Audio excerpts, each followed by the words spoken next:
If you're a small business owner, you'll know just what it's like to be the chief everything officer. HR, payroll, employee benefits. Well, Gusto can do all of that for you. Gusto is online payroll and benefits software built for small businesses. It's all in one, remote friendly, and incredibly easy to use. It's quick and simple to switch to Gusto. Just transfer your existing data to get up and running fast. Try Gusto today at gusto.com/lockedonsoccer and get 3 months free when you run your first payroll. That's gusto.com/lockedonsoccer. The world's biggest soccer tournament has arrived, and you can trade the entire tournament on Kalshi. On Kalshi, you can trade every match from the opening stage all the way to the final. On Kalshi, you're trading against peers in a live market, meaning there's no house. And as the probability changes, you can buy in and out of your position. For a limited time, download the Kalshi app and use code CUP26 to get $10 when you trade 10. KALSHI, Kalshi. Trade the beautiful game. 18 plus only. Restrictions and eligibility requirements apply. Event contract trading involves risk and may not be suitable for all investors. Prices, values, and available markets may differ from those mentioned. For more information, see kalshi.com/regulatory. The entire summer of soccer is on Prize Picks, all 48 countries in every matchup. And if you rep your side before the round of 16 on Prize Picks, you can win a trip to the finals in New York. It's the biggest tournament ever, which means there's even more opportunities to cash in while you root for your favorite national sides and global soccer stars. Download the app today and use code CUP26 to get $50 instantly in lineups when you play your first $5. Download the app today and use code CUP26 to get $50 instantly in lineups when you play your first $5. Prize Picks, America's #1 sports picks app. Hello, I'm Jason Lee, and you are tuned in to Tricky Talk. Yes! Who hits it low into the corner? Mass control. Wood, who gets it back here through Gibbs. Whoa! Yeah! Towards the back post. Head in! Igor Jesus! Back post. Good evening and welcome to a late edition of Tricky Talks. We're filming at 10 o'clock at night. The one night there isn't a World Cup match that can keep us all up past our bedtimes. We've decided to do a podcast and invite back for his second appearance, Aussie Dave, which means we've had to stay up late for the pleasure of your company, Dave. But obviously we did it without hesitation. So welcome back. And thanks for how having you me doing? in. I'm doing well. I just think it's so good that you guys finally get to live the Aussie Dave experience of what it's like to watch football matches at 4 a.m. Bloody sucks, doesn't it? Yeah, try doing that for 38 matches in the season, Simon. Yeah, let's see how dedicated you are then, hey? Hey? Yeah, it's well, easy. I'm used to it. I'm used to it, Dave, because I watch the NFL and a lot of those games I watch are in the middle of the night, so I'm used to it.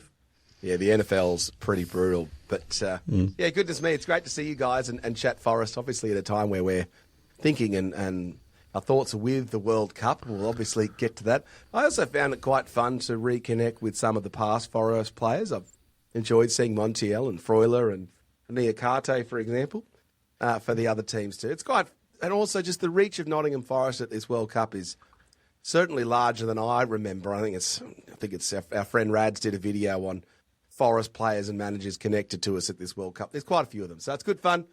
We can obviously chat England. It's not coming home. You are absolutely no chance. I'll get into that in a minute. But good to see you, Kate. I think we're finished, are we? Should we end it? We also have with us Simon, who is not sitting in the hosting seat today. He's been usurped by myself. So Simon, welcome. How are you? Thank you, Kate. It makes a pleasant change to swap roles for once, doesn't it? So looking forward to just sitting back, relaxing, and being told when to speak. Like your normal life. Yes. And Mollo, of course. How are you, Mollo? Yeah, all good. Loving the heat. Just wondering, Dave saying it's not coming home. More chance than the Socceroos, or the football roos, as I'm going to call them. No such thing as soccer. You guys, it gets a little warm, and it's like you've all got handkerchiefs out, sweating your brows and all this sort of stuff. It's not that hot, guys. It's really like it's that hot all the time for us. Goodness me, you pack of wimps. It's dry anyway. heat there, though, isn't it? You've got the dry heat. We've got this unbelievable humid heat. Enjoy just it not while set it up lasts. for it. We're just not. Yeah, you're not set up for it. That's true. Sydney's not set up for cold, and the UK is not set up for warm. Bunch of wimps. But anyway, and for those that Mollo's got his, for those on audio only, Mollo's wearing his Argentinian Nottingham Forest jersey. Yeah, excuse me, it's not Argentinian. Yeah, but everyone remembers the old when it came out. Like, ooh, that's a bit Argentinian, that Forest jersey. I'm not sure Danilo's going to love that one. So I never even thought of that when I put it on because I just thought the most comfortable thing I could find. It's so hot. While we're on it, let's stick with the World Cup and let's have a little chat about our Forest friends, our current Forest players, which in itself, could be interpreted whatever way you want, and how we think they've been doing in this World Cup. So we've touched on it a little bit in previous pods, but let's talk in a little bit more detail, particularly about, I think, Dan and Doy, who is still in and went through last night, didn't he? So we'll start with our special guest, Dave. Tell us from afar what you think of how our lot have been doing, and if it gives us any hopes for how they might be when they get back to Nottingham. one sunny day don't make a summer, Kate. And so Dan and Doy jags a goal and does his little like a tiger celebration, and then you're sitting there as a Forest fan and all your random buddies who happen to know that Dan and Doy is now a Forest player send you a message. Oh, goodness me, he looks good, doesn't he? Where's he been in your team? Geez, he's going to be good for you next season. And you sit there thinking, mate, you don't watch any Nottingham Forest matches, do you? That's literally one of my best mates who watches an astounding amount of football said to me last season, it's like, oh, you've got to pick up Dan and Doy in the fantasy. He's such a beast. He's such a good player. And I said, when he plays for Switzerland, for some reason, he just grows an extra leg or something. I don't know. So you jagged one goal. I think he's looked pretty good. Of the Forest players, maybe he's looked the strongest. I actually think, having watched New Zealand quite closely, Chris Wood's done the best of the Forest players. But yeah, it's nice to see. I don't know. It's nice to see a Forest player still in it, Dan and Doy. Maybe that can give him some form coming in. We've got the new manager. It'll change things up slightly. He'll get more game time.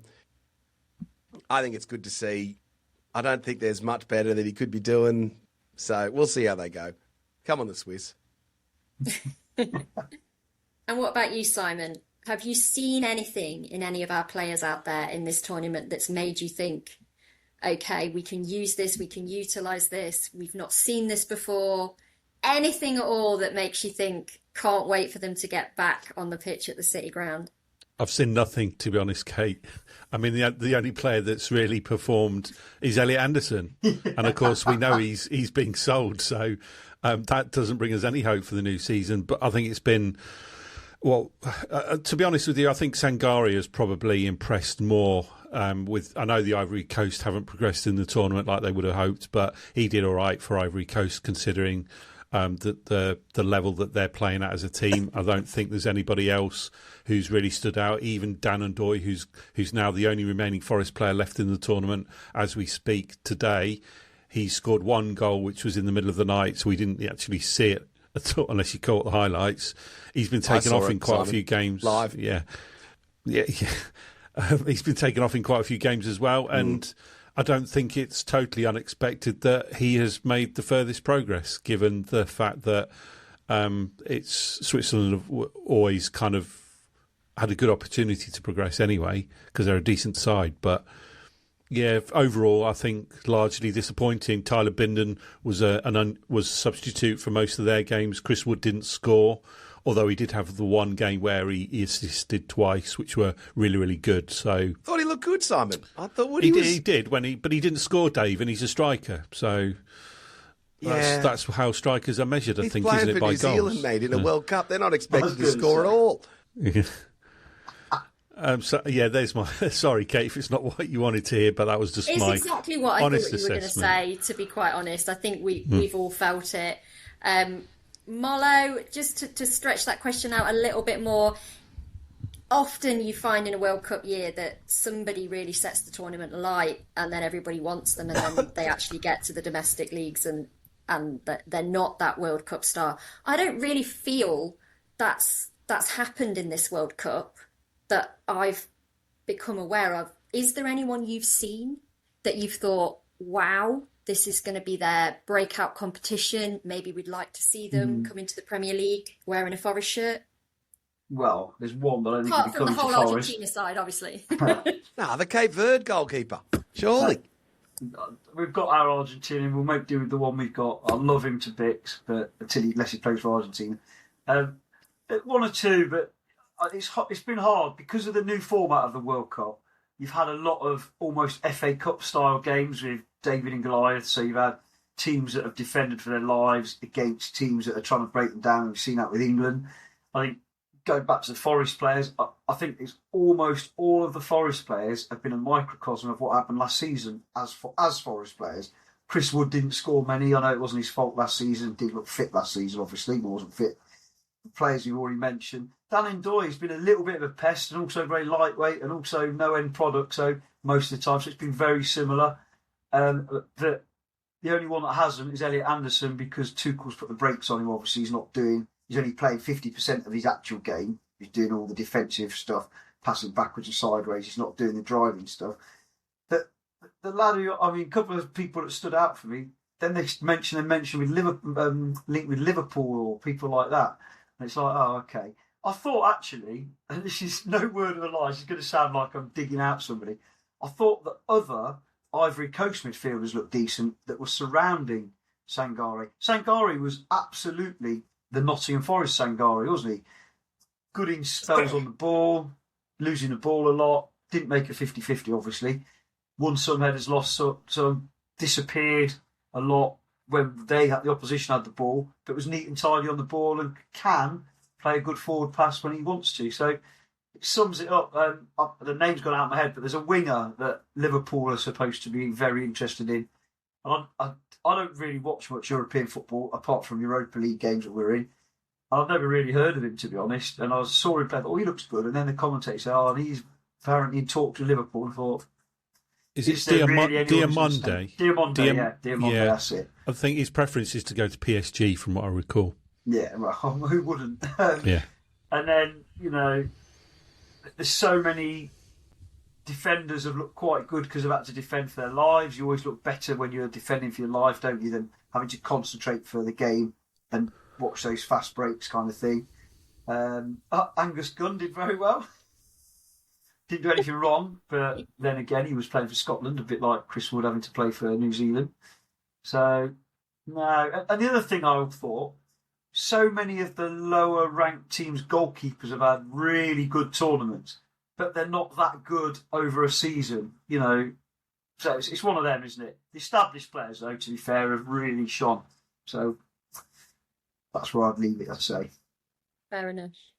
And I guess that kind of leads us into talking about Elliot Anderson, which I know we've done a little bit already, but we haven't done with Dave. So I want to get your take on it, Dave, in terms of, I realise that the I's haven't been dotted quite yet, but we know he's going. We know where he's going, and we know how much he's going for. So how are you viewing that? Is there any part of this that's positive? How could we make it positive? And, is there anybody that's already in our squad that could potentially fill those boots, or are we really looking at bringing in 1 or 2 players to do that job? 2-part question there. Let's answer the first part is what's the good part of the story? Nottingham Forest have been successful recently signing players where we present ourselves as the land of opportunity. You come to us, you can resurrect your career or you can establish yourself or something good can happen to you. And so we've seen it with Anthony Elanga. We've seen it with Brennan Johnson, established himself, went on to greater Premier League clubs, or you can argue they're greater, bigger, whatever, bigger money, sure. Elliot Anderson came to us as a fringe player from Newcastle and played for us for a couple of seasons, got us into the Europa League, got us into semi-finals of a few comps, made the England team. He's the key player for them. He's now arguably the most expensive England player ever. If that's not a success story and a reason for a player to come to Nottingham Forest, there isn't one. So what we want to do is we want to be presenting, like that Tottenham kid who's now out of favour, the midfielder, we want to present Nottingham Forest as a place to come where good things happen to you if you come and play for Nottingham Forest. And Elliot Anderson is the captain and the hallmark edition of that story. Even Morgan Gibbs-White, good things happened to him. Nico Williams was out of favour. Murillo was nobody. Now, Felipe's career was done. Navas got to play in the Premier League for a season, which was something special for him. Like, there's a whole bunch of these stories. Sure, there's some absolute disasters in there, and sometimes we like to focus on those disasters more than others. But Hudson-Odoi is another is a success story. But look at it this way. Anderson literally turns up. He's gone through. We will forever be in that guy's heart. He should not be booed by the Forest fans. And he has single-handedly going to pay for that new stadium or for that new grandstand. So thanks. Like there's nothing bad about that whole experience at all. And he goes with my blessing. And good luck to you, mate. Like, you know, you came in, you did some good stuff. We'd love to have you back for 50 million quid in 2 seasons' time. We'd absolutely love to do that deal. That'd be absolutely great. I'd love to get Alanga back. So I don't think there's any negative from it. I don't think there should be any ill will towards him. Good luck to you. Like, goodness me, if Mollo was offered 17 times what he's been offered to go on the Tricky Talks podcast, I'm sure he'd go to Forest Fan TV as well. So even though he may not like it that much. So I think that's quite a good story. In terms of replacing him as a player, look, Forest are going to have to bolster the squads. I'm looking at it and how am I feeling about the squad? So at the start of last season, we thought we had a Europa League ready squad. We're a little down on numbers, and we didn't really manage the homegrown players and the home squad numbers players as well as we could have. So we need to replace him with a couple of players and then hope that one of them hits. So we'll take a couple of swings, a couple of younger kids, a couple of Hudson-Odoi style ones, and if we can do it again. And the other benefit we've got is that Glasner will have obviously been privy to a whole bunch of recruitment thinking from another club that's probably proven to be a better recruiter than us. So maybe he'll have a few players on his list that might actually be better than the ones that poor old Pereira was looking at. So I don't think we've got a player in our squad currently that can replace him. If you're to run with Dominguez and Sangare, that's okay, I guess. I'd be more confident if Ivory Coast was in the quarterfinals and Sangare was the story of the World Cup, running with that as an answer. I don't think Dominguez is a start every week Premier League player for us. He just hasn't proven that, and I just can't see, after the number of seasons we've had with Dominguez, him just suddenly getting, 1 out of 10 better each week. So I think we've got to get someone in, and I don't know who that is. What about you, Mollo? Because we did have a little bit of a talk along these lines when Simon and I went on Talking Reds. It'd be really interesting to get your take on that. Is there anybody you think that is likely to step up this season and fill those boots? Or are you the same as Dave? Do you think we've absolutely got to reach out and sign someone as a sort of a direct replacement for him? I think the only place I differ from Dave is I think one of the current players, whoever that might be, could step in to be a starter every week alongside a new player. Meaning, if, like Bergvall you spoke about, I know he's a specific name and Tottenham say they don't want to sell him. Dave's hit the nail on the head.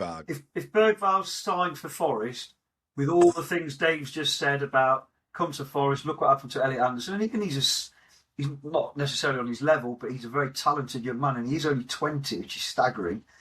But somebody needs to come in. That I think I said it before. I think I said, and I know what Dave's answer to this will be. This will put him off Curtis Jones. When we played Liverpool, I love it if Curtis Jones is playing because I know it's a one-off game, so to speak.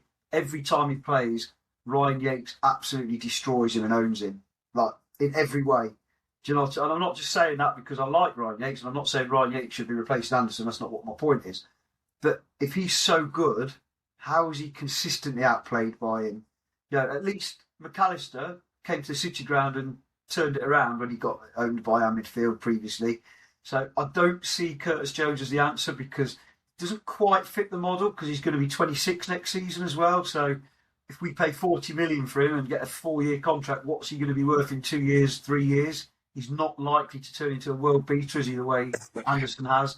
I'd much prefer to go for that. Well, Bergvall's particularly young, but I'd much prefer to go for those younger players with something to prove. What's Jones got to prove, for instance? He's a regular starter whenever Liverpool get an injury. He's kind of bit of a utility man, goes in at right back, sometimes in centre midfield and attacking midfield. If he plays wherever, and we all know what a utility player is, don't we, in football? A utility player is the guy who's not good enough to nail down a spot. And I don't mean that disrespectfully. we've had some fantastic utility players. I think to Gary Mills or someone like that.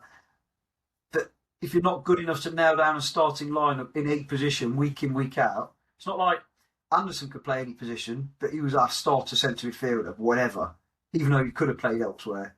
So for me, we've got to sign somebody that does the job really well. And then I actually think any of the other people could play alongside them, whether that be Sangare, Yates. I think Dominguez is a quality player, by the way. I don't think he's the right kind of player to dominate in midfield. But I rate Dominguez really highly, but he needs the right partner alongside him, and that partner obviously was Anderson when he was playing last season. Anything to add to that, Simon? Yeah, I think in terms of replacing Anderson, you've got to be looking at making a couple of signings rather than just putting all your eggs in one basket. Because if you sign a player like, Mateo, what's the chap who's gone to Spurs from West Ham for 85 million? Fernandes, yeah. If you spend that sort of money on a direct replacement for Elliot Anderson and he falls over an advertising board and breaks his wrist, and he's done for the season, then you've kind of lost all your money straight away with no backup. So I think the best route to replacing Anderson would be to look at a couple of players rather than once or more, rather than just one single direct replacement. I've got something else for you, Simon, to think about, guys. Hold on. I was going to say, on the Forest players that have not been successful that we've signed, I don't think Forest does well being a retirement village, especially for midfielders. John Joe, disaster. So I think we've got to get a midfielder with upside, not a midfielder who's a player now. So I don't think Curtis Jones is right.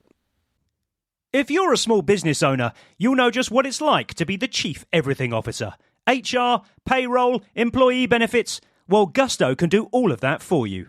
Gusto is online payroll and benefits software built for small businesses. It's all in one, remote friendly, and incredibly easy to use.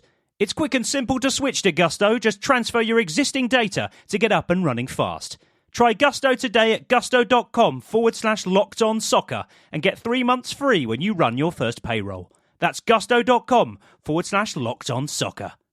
The world's biggest soccer tournament has arrived, and you can trade the entire tournament on Kalshi. On Kalshi, you can trade every match from the opening stage all the way to the final. On Kalshi, you're trading against peers in a live market, meaning there's no house. And as the probability changes, you can buy in and out of your position. For a limited time, download the Kalshi app and use code CUP26 to get $10 when you trade 10. KALSHI, Kalshi. Trade the beautiful game. 18 plus only. Restrictions and eligibility requirements apply. Event contract trading involves risk and may not be suitable for all investors. Prices, values, and available markets may differ from those mentioned. For more information, see kalshi.com/regulatory. The entire summer of soccer is on PrizePicks, all 48 countries in every matchup. And if you rep your side before the round of 16 on PrizePicks, you could win a trip to the finals in New York. It's the biggest tournament ever, which means there's even more opportunities to cash in while you root for your favorite national sides and global soccer stars. Download the app today and use code CUP26 to get $50 instantly in lineups when you play your first $5. Download the app today and use code CUP26 to get $50 instantly in lineups when you play your first $5. PrizePicks, America's #1 sports picks app. Yeah, no, that's true. Interesting. Just say, sorry. Apart from Chris Wood, we signed him at age 31 or whatever it was, and he's the exception that proves the rule, really, isn't he? Well, there's been a couple of them. Navas was successful as a retirement village, but the midfielders, I think, when it's a loan, it's a no risk, isn't it? Yeah, and it was also one season, but Felipe was absolutely Felipe was was up, didn't they? Yeah. Well, yeah. They just think there's some poor merchandise sales manager who's sitting there looking at their numbers of how many jerseys they've sold, and they're just sitting there going, it's a lot better when Felipe played for us. And there's nothing that poor merchandise manager can do to fix that problem. Sorry, Mr. Merchandise Manager, Miss Merchandise Manager. But Mollo's not available for the shoot, so you're done. Don't know what you're talking about, Dave. Moving on. So when Come you on, were Kate. last... Felipe, we should make Kate do the top 5 most handsome Nottingham Forest players over the last 10 years. I reckon Felipe's top, Kate. You should do that as a future episode. There you go. That's an off-season one for you. What are you I saying, can neither Aussie Dave? confirm nor deny whether there is a genuine Felipe Appreciation Society thread that is very active and permanently active on the Garibaldi Girls group chat. I could never confirm that rumour. Anyway, moving on. Interestingly, I had a little listen back to when you were last on our podcast, Dave, and it was it was Pete Ange at the time. Oh, goodness me. I was so pro-Ange, wasn't I? You were very, very pro-Ange, but that's okay. That's okay. It's got nothing to do with how long it's been since you were last on that you were very, very pro-Ange. I was so hopeful. I know. But one thing that was interesting, actually, and I'm going to quote you here, Mollo, something that you said, because we were talking about whether Ange would stay. The Dyche rumours had already started amongst the fan base and amongst the media. And something that you said that really struck me today, Mollo, was whoever is a permanent manager needs to get a pre-season. Okay? And we've just appointed Oliver Glasner. 3 managers later. Yeah, indeed. But since you said that, this is the first opportunity for a manager to get a pre-season. And lo and behold, that manager is absolutely going to be Oliver Glasner. And we've spoken a lot about what that's done in terms of raising expectations for the season, raising expectations for, the type of players that we can attract. And he's also getting this pre-season, which all managers always want and is spoken a lot about. But again, I'm going to put this one to you, Dave, because we haven't spoken to you about it yet. Is that something that you would agree with? How has it made you feel? Are you as excited as we are? Is the basic premise of the question.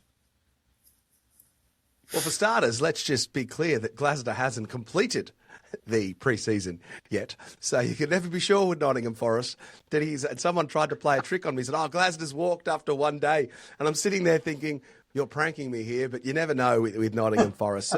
So certainly I think that will help. You just have to probably respect the pedigree of Glasner. And look, I'm sad that Pereira's left. Has that lifted my expectations? Probably not. I think they're probably where they were anyway. I think Nottingham Forest, we've got a good team. We've got a bit of a free hit this season. I think the relegation fight will be the promoted teams again like it's been previously. I was on record a couple of seasons ago, said promoted teams are going to struggle forever. And then I said, the 3 teams that go up never go down. And then that's exactly what happened. I think that will happen again. So I think Forest can have a bit of a crack at it. And we've seen teams like Nottingham Forest struggle in the Europa and the Europe matches because it just changes the dynamic of your squad. And so the teams like Bournemouth and these other ones that have got Europe now, it is going to be much harder for them. And we saw it with Manchester United last season. They got knocked out of the Cups early. They had bugger all matches compared to everyone else, and they put a league run together and they'd finish 3rd. Forest, we can do 8th. We could even maybe do 6th because we won't be focusing on anything else. We don't have any other distractions. We can play our top guys every single time. I think we're in for a good season, Kate. I'm very buoyant about Forest. The signings will be important. We just got to get those right. But we'll see. I'm confident. We got another season at Chris Wood. He looked great at the World Cup, despite you guys just didn't see enough Chris Wood, to be honest. So, I'm feeling pretty good about it. Let's see, Elliot Anderson, can we fill that hole? That's really the big question around Forest, though, isn't it? Okay, so one thing that's been touted a lot since we signed Glasner is the idea of some silverware. Okay, and I know that you told us last time and even mentioned before we started recording that the last Forest game, was it the last Forest game that you made it to was the semi-final? It was. So that was the last one. I moved heaven and earth to get to that game. So I talk about it on all the pods. I have a very high winning record for watching Nottingham Forest. I'm 10 from 12, having only seen them lose versus Man City and against Chelsea 3-2 when we're in that relegation dogfight. And I thought I had to, with great power comes great responsibility. So, and Mollo and I talked about it. I'll see you in Istanbul, baby. And I was looking forward to the man hugs. And I remember I turned up in Man City and Mollo says to me, he's like, how you feeling? It's like, Aussie Dave, I'm feeling more confident that you're here now. This is the gauge on it. I am prepping for a trip to the UK sometime next year so that I could go to a Forest match at Wembley. So I think it's on the board. Why can't it be? Why can't Forest, especially if we're sitting mid-table, why can't we put together a cup run? Why not us, Kate? Why not? Absolutely. I was going to say, what would the pull be? What would be the minimum that would get you on that plane? Would it be a quarter-final, a semi-final, or does it have to be a final? Has to be a final now. So I'd say this to everyone all the time. It's like, I put a lot of money into Nottingham when I turn up for an away match or for a home match. I could tell you, it's like if Nottingham City Council, the whatever the councillor boss is, was, do I want Mollo to go to a match at the City Ground or do I want Aussie Dave? He would definitely answer Aussie Dave every single time. Got to go to that damn Italian restaurant that all the players like. Stay at one of those nice hotels. Put some money into a gym. Walk around, buy about 5 of those lamb bloody roll things that they sell at the clough shop. Put $500 into the damn club shop. Yeah, so it's an expensive trip for David Boulderman coming across to the UK to watch a Forest match. So no, I'm definitely in for one. I think it's on the board. I think it's certainly on the board. We've got a deep squad. We're not going to sell a bunch. We'll sell a couple. So yeah, I think we could do it. Glasner also got the strategy for it. Proven with Palace. Two pieces of silverware actually 3 in the past 24 months. So we can do it. Fantastic, living your optimism. So Mollo, if we make it to the final, are the drinks on you for Aussie Dave? Absolutely, Oh, yeah. but it's not in Wembley Stadium though at 12 quid a pint. But, Green Man. And you can't even drink in the stadium. So I turn up to Wembley Stadium, right? And I'm going through it, and I get myself a beer at one of the spots. And then I walk, I'm like, my ticket's around the other side. So then I start walking around like, you can't go through here with the beer. So I'm like, damn it. So I've got to drink the thing. So then I walk to the next section, get another drink. And so I'm like, okay, cool, now I walk to the thing. Can't drink there either. So then walk to the next section, got to do the same thing. Then walk to the next section, got to do the same thing. Then I go to my seat, and blimey, I'd forgotten that you guys aren't allowed to bloody drink beers whilst you're watching the matches. So I was freaking hammered. No, to be fair, Dave, that sounds like the best drinking game ever. Oh, goodness. Your way around Wembley. Yeah. Anyway, a friend of mine, an Australian friend of mine, she says incredibly funny, our frustration. It's like, just had to keep drinking. I'm like, this has surely got to be counterintuitive, but never mind.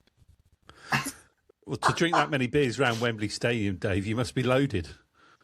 I was at the wrong end. I was loaded and also lost. It's probably. That's why you could get to all of the bars, because none of the Man City fans turned up, did they? It was all happening in the Forest End. Well, speaking on, so what was the stat? Oh, look, it's a bit of a pride moment. Look, it's obviously a long time ago. What really struck me was, and I say this a lot, the Nottingham Forest fans are just funny. They're fun. And so the Man City songs are on, and so people say, what was the FA Cup semi-final like? I said, you know what? It was a pride moment from just how funny the Forest fans were, singing over the top of the Man City. Like, you couldn't hear the Man City team. Like, I still couldn't tell you what the Man City song is. Like, we're taunting them that they can't sell all of their tickets. Like, it's just bloody hilarious. So, yeah, just absolute cheeky little shits, the Forest fans, and I wouldn't want to be a member of any other group. Yeah, I guess in that respect, you know what? Elliot Anderson's in for a bit of a shock, isn't he? That'll be all right, yeah. I mean, I've never want to defend Man City, but when I heard it was something like their 27th trip to Wembley in 10 years, thinking about how much money you spent, Dave, you can sort of see why they don't make it the big day out for the semi-final that we did. You know, when we met, I think when I met you in the pub, Dave, there was round about between, at that point, 30 to 40 of my mates had all got together, hadn't we? And it was just all ages as well. It was just a brilliant, brilliant vibe, as they say now, wasn't it? Oh, that bar was absolutely nuts, but in a good way. Yeah. Interesting on Man City, the 115. I think it'd be interesting if they got 2 60-point penalties over 2 seasons, or 3 40-point penalties, or something like that, rather than sending him. I reckon the championship doesn't want Manchester City. It'll be interesting to see how that plays out. Yeah, they can't relegate them now because the fixtures have been scheduled, hasn't it? So, who knows when that's going to happen. But, yeah, points penalty is the obvious one for me. Lovely. Just the 60. Yeah, it would. Yeah. 60. I want them to be crap for a couple of seasons. So, let's just take 40, just take 30 points off them. Or maybe they should just give a 15-point head start for the rest of time. The only worry there is it might mean Liverpool being there or thereabouts if their new manager settles in, but we'll see. It would potentially throw someone else into that relegation fight, though, wouldn't it? Yeah. If it was between Coventry, Ipswich, and Man City, that'd make for an interesting season, wouldn't it? And then we could buy Elliot Anderson back for £50 million. Great piece of business. He funds our stadium and we get him back. Winning at life. Okay, well, what we're going to do now, again, last time you were on, Dave, we did a quick fire quiz, and actually we haven't been doing the quizzes on the closed season podcasts, partially because we did think we might do like a big quiz episode. So I got my quiz books out again this afternoon, which is, always fun for me, being a bit of a geek, and I decided that we would do another quick fire round. And I think last time it was us, wasn't it? So, Mollo and Simon, you remember this? Yes? I think so. So basically, this is the order that we're going to go in. We're going to go Dave, Simon, Mollo for the questions. That's right, because last time you asked me, what song did Nottingham Forest come out to? And I'm like, it's always a freaking ad break. And you're like, oh, it's like Guns N' Roses. I'm like, how the hell am I going to know that? I never see it. Literally. And I'm like, I never see it. And I'm always experienced it, Dave. It's different. Oh, goodness me. And I'm like, and then you're like, I was like, oh, yeah, it is that. What is it? Welcome to the Jungle? That's right. You might have asked me that again. Yeah. Anyway. Good memory. Well, do you know what? Quite by accident, these questions that I've got for you today are quite relevant to some of the things that we've been talking about. So your memory hopefully will have already been jogged where this is concerned. So I've tried to keep it a little bit topical. So your first question is, what country do these current and former Forest players represent? And we've got several goes at this. So again, your order is Dave, Simon, Mollo. So I'm going to hit you with the name, and you get like a second to think, and then you need to hit me back with the country. Okay, does everybody know what they're doing? Yep. Okay, so your first one, Dave, Nico Williams. That's Wales, isn't it? Simon, Chris Wood. New Zealand. Mollo, Matt Sells. Belgium. Dave, Anthony Elanga. Sweden. Simon, Sangare. Ivory Coast. Mollo, Milenkovic. Serbia. Okay. Dave, Nuno da Costa. He's Portuguese, isn't he? No, he's not. What is he? Oh, no, he's the Cape Verde guy. That's right. You got there. Simon, Taiwo Wumni. Nigeria. Mollo, Gonzalo Montiel. Oh, come on. Argentina. Sorry. Okay, that was that for those questions.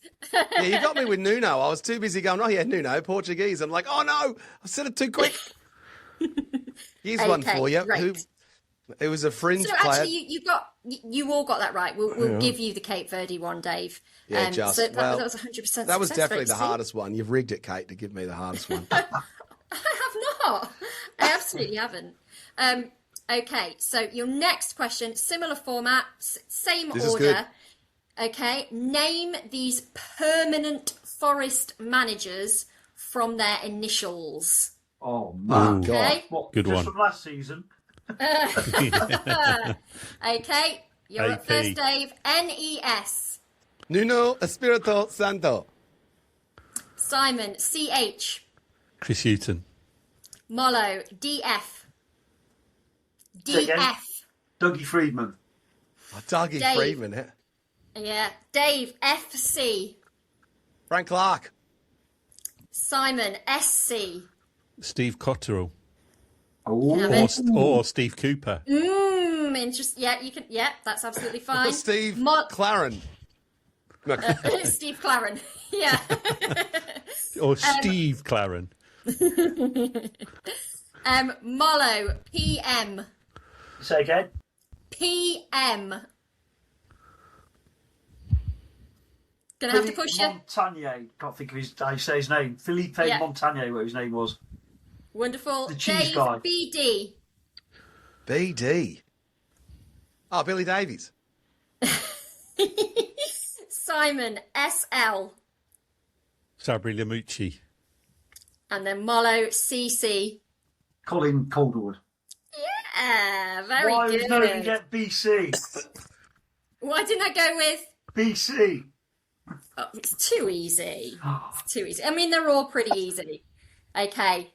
This is by far the most difficult round. I always test my questions out on my boys who are 11 and 14, Dave. And they absolutely You smashed don't it have up until 11 this and point. 14-year-olds, Kate. You're way too young looking for that. Come on. I Get a don't room. believe that. Okay. So this round is name that shirt number. Okay. Oh, no. Yes. I reckon I've got this. All right, let's go. Hang on. Before we start, you said you tested it on your boys, didn't you? Mm-hmm. Like Henry, who's a similar sort of age generation, he knows every single number of every single player that on loan or whatever. I'm terrible. Absolutely shocking. But anyway, Is this Henry is on the what? round that's going to kill me. Yeah, is Henry on WhatsApp, Mollo? He's in bed, I think. Yeah. Just asking for a friend, that's all. Yeah, no, he's asleep. Oh, interesting. We might have finally got Mollo here. Okay, so are you ready? We're Name ready, let's- that shirt number. Same order, Dave, Simon, then Mollo. Dave, Olorena. 34. Simon, Matt Sells. 26. Man. Mollo. Murillo. Mollo's already done. They're such Say good again? answers, those two. Murillo. 5. What was his Kids. old number? I don't know. In my head, I was trying to remember if it was 4 or 5, but I remembered suddenly that I know who 4 is at least. I'm not going to say the name in case it comes up. Interesting. Dave, Nico Williams. He's now number 3. He was 7. Simon, Chris Wood. 11. Mollo, Ian Wone. 11. 14, wasn't it? 14, I thought. Oh, yes, Steve. Ah, Mollo. I thought you'd get that one. Dave, Sangare. Oh, God. Sangare's 6, isn't he? Simon, Milenkovic. Milenkovic, 31. And knew that. last, Mollo, Brennan Johnson. 20. Go, Mollo. Ah. Oh, that could have been. So much better than you thought. That was really good, Terrible, guys. those. Really good. I think The only you one I was got. hoping you'd say that was slightly left field was Zach Abbott. Because I just know his number for random reason. But What is There Zach we go. Abbott's number? 44. 44. 44 it is. 44 too. Big ice hockey number, Nottingham Panthers. That's what stuck in my mind. What was Pierre Van Hooydonk's number when he came back? L for loser. Was 40. Was it? Yep. How'd you know that? Because I remember Andy Gray saying it was a ridiculous squad number in the commentary when I was watching it. And it always stuck with me. And he said, what a ridiculous squad number he has got. Can't even get a real number. Or a Now goal. 40 is like a pretty standard number. Heaps of players have those numbers. Yeah. So I got one. I did this question. It's not quite Boris related, but the question I did at the pub for Australia World Cup versus Egypt was, which country has had more goals scored by its players? Australians in the Premier League or Egyptians in the Premier League? Imagine buying your kid a toy only to find the batteries aren't included, or buying furniture but missing the tools to build it. Frustrating, right? Now imagine the exact same feeling, but you're paying way more. That is what buying business software usually feels like. Fragmented, disconnected, and incredibly expensive. Odoo completely changes that. Odoo is a complete, fully integrated business suite where all your apps actually talk to each other. We're talking automated lead routing for your sales team, seamless AI integration, and intuitive point-and-click website builder. It's everything your business needs to scale, saving you time, headaches, and money. Stop piecing your software together. Go to odoo.com. That's ODOO.com to learn more.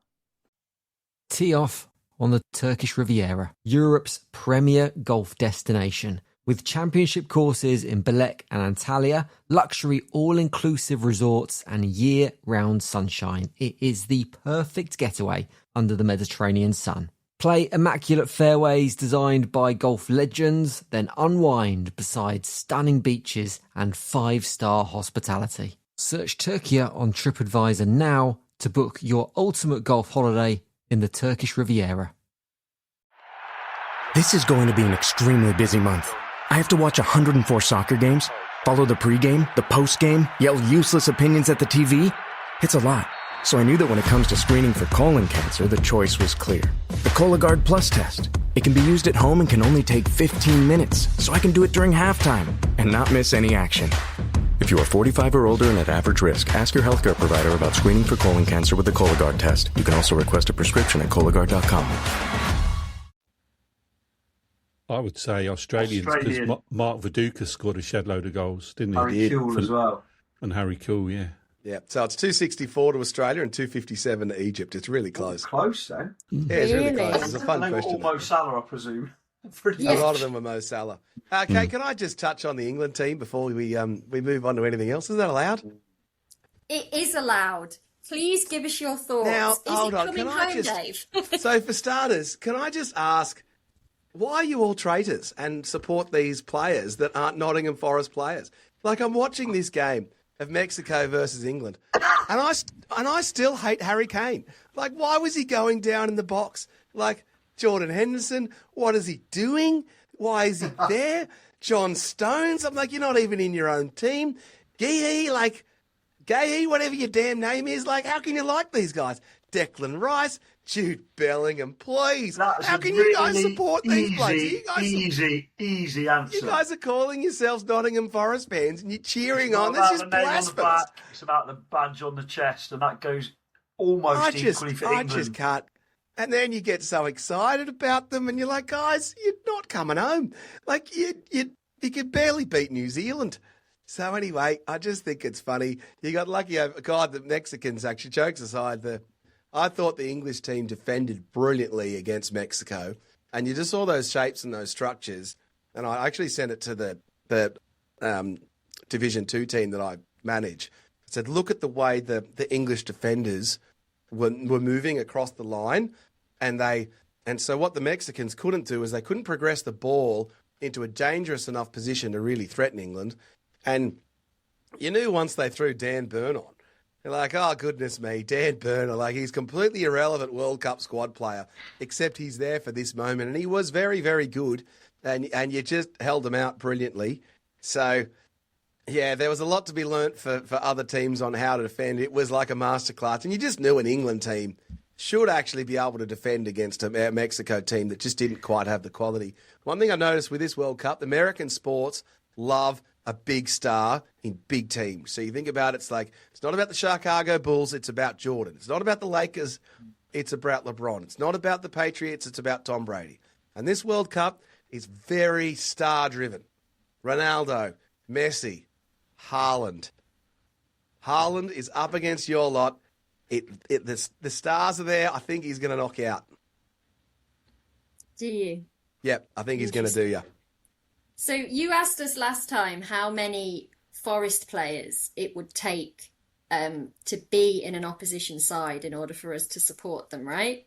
So how many Forest players would it take to be in the England team before you would cheer on England, Dave? Would it have made a difference if we had Morgan? You know, would absolutely you need makes more? a difference.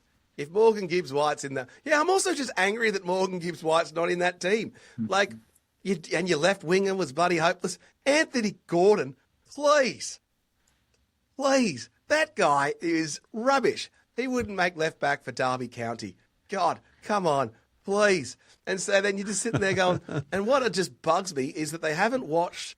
I'm ranting. I'm giving you the clips here.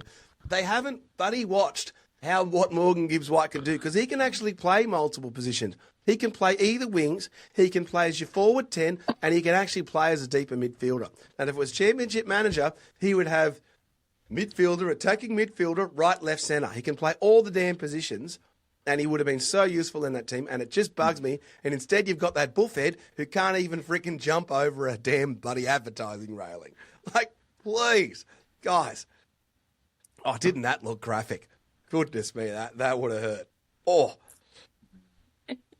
goodness me. So anyway, and then the last one I've got for you, I just want to put this out there. I actually like the hydration breaks. I think it's okay. And what I think it's done is, well, don't forget I'm an advertising wanker. So I think it's actually brought in a bit of longevity for the weaker players. So I think for watching the New Zealand match really closely, it did allow Chris Wood to play the whole match. And so I think it's a bit of an equaliser from that perspective. And most sports do have the cap. Like, I'm not sure why you guys are so against it. It's just an ad break so they can make some more bucks. And that's how we're going to stay ahead of the NFL if we get some more advertising. It's $250 million. And then that's so that old mate Infantino can have a golden telephone. So when Trump calls him up, he's got a really fast way to answer. It's pretty important. Okay, I think I know the answer to this question, but just because Dave has put his case forward for why hydration breaks should be allowed in football, can I ask you, Mollo, has this changed your mind? Do you think hydration breaks should become a permanent fixture in the Premier League next season? No, it's Americanised garbage and it needs to go now. Simon, as somebody that really enjoys Americanised garbage, do you think hydration breaks should become a permanent fixture in the Premier League next season? You know what? I do. You're right. I do love Americanised garbage, and I'm a big fan of the NFL. But in terms of so on that basis, introducing hydration breaks into the Premier League are absolutely the wrong thing to do. There's no place for that in Premier League or any football 90-minute football games, regardless of whether it's the Premier League, World Cup, or it would reduce the injuries, Simon. League. Pardon? It would reduce the injuries. Yeah, but it's there's no place for it. It's 90 minutes long. The ball's out of play enough. If you take into account every single second that it's out of play, you don't need to increase that further. It just interrupts the flow of the game. I would also like to agree. Football is a game of two halves. It is not a game. 4 quarters. What was the? There was the match. One of the matches recently, they had the hydration break. Can't remember what it was, which one. It was one of the last couple. And there was a clear, turning point where I think it was actually the Americans and the Belgians, actually. Pretty sure it was that one, where the Americans really needed the 22-minute hydration break, and it gave them just a bit of a chance to reset. Almost like a timeout. I don't think it's as bad as you guys. Look, I probably would pass on it. I think don't underestimate the value of the advertising revenue and the need to commercialise as much as possible to protect the game against other businesses. I don't think that should be ignored. Did you say the US? There's bigger things, though. And this is not meant to sound patronising as a non-English football supporter, so to speak. There's a soul about English football, and we've sold our soul enough as it is, and we need to keep that soul. And football's all about momentum. Sport's about momentum, but something like American football, it's stop-start anyway. Even rugby could get away with it, but football is certainly a momentum game. It's a momentum killer. We've seen it numerous times, haven't we, in this tournament where the momentum has swung after one of these stupid breaks. And I'm particularly, when there's a break in a 20-degree stadium, you just think, shut up. But they've got to be consistent across the board, Mollo. If you do it in Dallas or Atlanta, you've got to do it in Seattle. You can't do it in some and not others. You've got to have a rule. But look, the rule is already there, Dave, and it relates to pitch side temperature. And if it's a certain temperature, well, you could apply the pitch side temperature. We all know it's a cop out. It's all for advertising, but that's the consistency. Yeah, it's a complete cop out. Look. If I was choosing, I would choose not to have them, but I don't hate them like all of you guys do. Like I can live with it. Okay, well, it's been an absolute pleasure, but I am going to bring it to a close now, because it's very, very late here for us now, and we definitely need our beauty sleep ready for the next round of the World Cup that we're all going to be sitting up for. I'm going to bring it back to the last time you were on, Dave, which we know was quite early in the season, but there were already signs of how it was going. You said you would take 5th place and a quarter final if we offered it you on that day, and you would call that a successful season. So obviously, as the season ended, we got absolutely nowhere near 5th, but we did reach a semi-final, which is one better than a quarter final. Pretty good. So again, we've got a 2-part question for you here. Would you call that success? And we've touched on it already, but put it into terms what success looks like for you on this upcoming season. So I know you've said we might make 10th, we might make 8th, we might make 6th, we might make a final. But last time you were very clear, 5th place in a quarter final. Hit us with next season and tell me, So last season, look, the difference in the end, survival was success. And actually, being a Forest fan and a long time Forest fan, any season in the Premier League, where we're in the Premier League next season, is a success. That is just always like it's always the fear. I don't care how good you think we're going. We are always worried that we're going to get relegated until it's mathematically impossible. So that's always the first yardstick. In terms of what I would take a final now in the Carabao or the FA Cup, and a mid-table position would be a hell of a lot of fun. So I would take that. I would deem that as successful. We will not get relegated next season.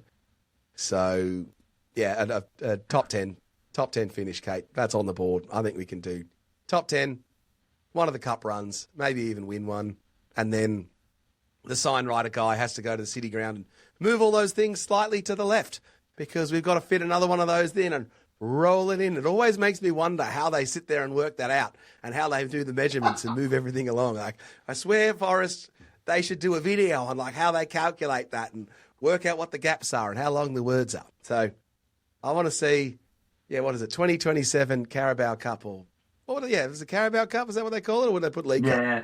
I think they'll probably put League Cup, because just in case the sponsor's name changes in the future. And if that happens, it's out of date. So I reckon they'd put the League Cup. Put the League Cup. How good would that be? Been there That's before. what success looks like. And I'm glad you didn't taunt me too much about my pro Ange ways. I was just so enthusiastic. I just wanted that to work. So I want Glasner to work as well. And then, Taiwo Wanyi's going to have a renaissance with Forest is my call for next season. I reckon his way of playing might be better under Glasner, as long as we don't sell him. That's a great shout. Yeah, that is lovely. Absolutely lovely. Okay, so Mollo, any final thoughts before we sign off for the evening? No, just good luck, England. I think it's going to be a tough game with Norway, because they're a far better side, even if you take Haaland out of the equation, than I realised, to be fair. I didn't realise how the level most of their players were playing at. They're all in the top 4 leagues, aren't they? They're a good team. What brought it home to me was they look a team, but they had an injured right back or a suspension or whatever, and the right back they brought in, I thought, he's useful. Could do a job. Probably not in the Premier League, but yeah. I'm doing the row, Mollo. Yeah, not doing it. Who do you want to win, Dave? I want Norway to win, because you and I are always on the same team, Mollo. So I don't know. I've got so many Nottingham friends. I think you've convinced me. I'd be really sad for you guys if they lost. So come on, England. I'll tell you what. If they win, I'll play It's Coming Home on the piano for you. I'll do that. Yeah. Fantastic. Yeah, if we beat Norway. Just if they beat Norway, I'll do that for you. Fantastic. You can send us a video of that on Sunday morning. Will do. I'll do that for you. You can put it to your Instagram. And Simon, any final thoughts from you? Yeah, thanks, Kat. I just want to thank Aussie Dave for joining us. I know it's late here, but for you it's very, very early, and appreciate you doing it in a loungewear still. We've hardly had your time for your breakfast. Yeah, no breakfast. Mate.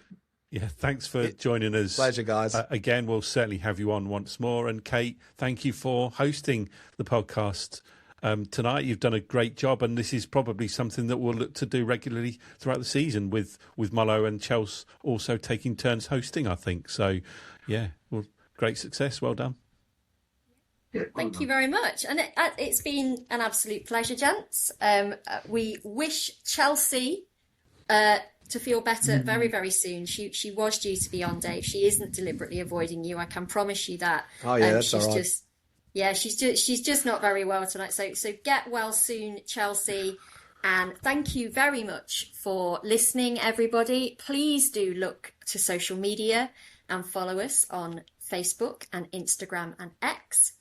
Go on to YouTube, click the like and subscribe button, because that really, really helps us out. And you can also check out our new website at www.trickytalks.com. Thanks very much, guys. We will see you very soon.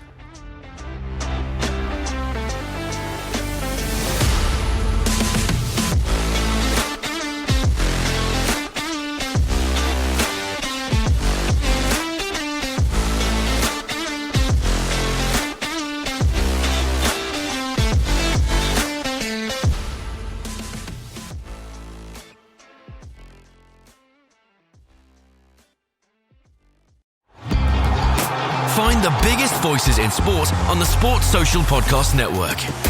Like me, Ben, and my co-host JG from the Game to Love Tennis podcast, bringing you all the drama, debate and daily reaction for the world of tennis. With Wimbledon, we'll be covering every twist and turn of the tournament with daily podcasts throughout the championships. All the biggest talking points from SW19 will be there every day to break it all down. Search Game to Love Tennis Podcast and listen wherever you get your podcasts. Sports Social Podcast Network.